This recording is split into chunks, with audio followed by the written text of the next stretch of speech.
আসসালামু আলাইকুম গাইস, কেমন আছেন সবাই? আশা করি সকলেই ভালো আছেন। তো গাইস, আমি এখন আছি কুষ্টিয়াতে।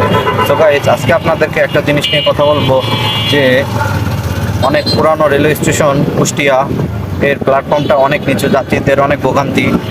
কিছু কিছু যাত্রী দেখলাম তারা স্টেজ সিঁড়ি দিয়ে উঠতেছে, ওঠানামা করতেছে, আর কিছু কিছু যাত্রী দেখলাম তারা ভালোভাবে উঠতে পারছে না। এই ট্রেন বিড়ম্বনার কারণে এই স্টেশনটা পরিচালনা দৃষ্টি আকর্ষণ করতেছি যাতে এইটা খুব তাড়াতাড়ি সংরক্ষণ করবেন, অতি দ্রুত, যাতে যাত্রী ভোগান্তি থেকে যাতে যাত্রীটা একটু স্বস্তি পায়। এই পুরানো রেলওয়ে স্টেশনের প্ল্যাটফর্মগুলো অনেক নিচু, ট্রেনের বাম্পার পাটাতন থেকে মানুষজন পা ফেলে নামা অনেক কষ্ট, অনেক জনবহুল হয়ে যাচ্ছে। আপনাদের দৃষ্টি আকর্ষণ করতেছি, ভিডিওটা যারা দেখবেন অবশ্যই সবাই শেয়ার দিবেন।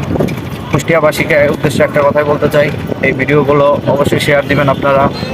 এখন আপনাদেরকে দেখাবো যে সুন্দরবন এক্সপ্রেসটি ট্রেন ঢাকাগামী, ঢাকা থেকে খুলনা উদ্দেশ্যে ছেড়ে আসলো কুষ্টিয়া কোটে। এই পুরনো কোটে মাত্রই ট্রেন বিড়ম্বনা করছে। এখন দেখতেছেন যাত্রীর ভোগান্তি, যাত্রীরা সব দরাদরি করে উঠতেছে। এতে একটা দুর্ঘটনা ঘটে গেলে এতে কখনো দায়ভার নিতে চাবে না।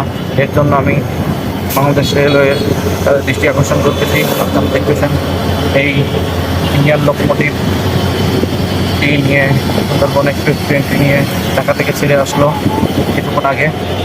এখন দেখতেছেন ইন্ডিয়ান লোকোমোটিভটি।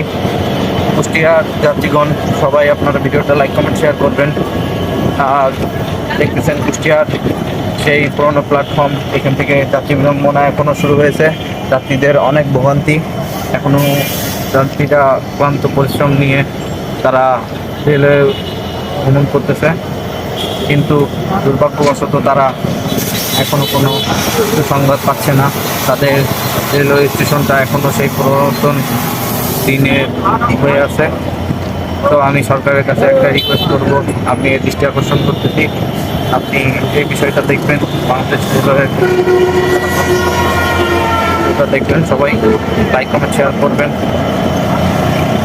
আজকের ভিডিওটা কেমন হয়েছে সবাই গাইজ কমেন্ট করবেন।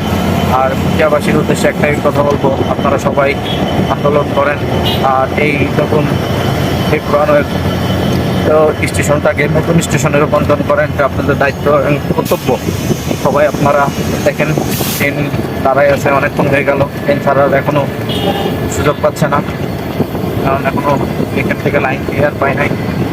কারণ যাত্রীদের হুড়োহুড়ি, যাত্রীরা দৌড়াদৌড়ি করে উঠতেছে।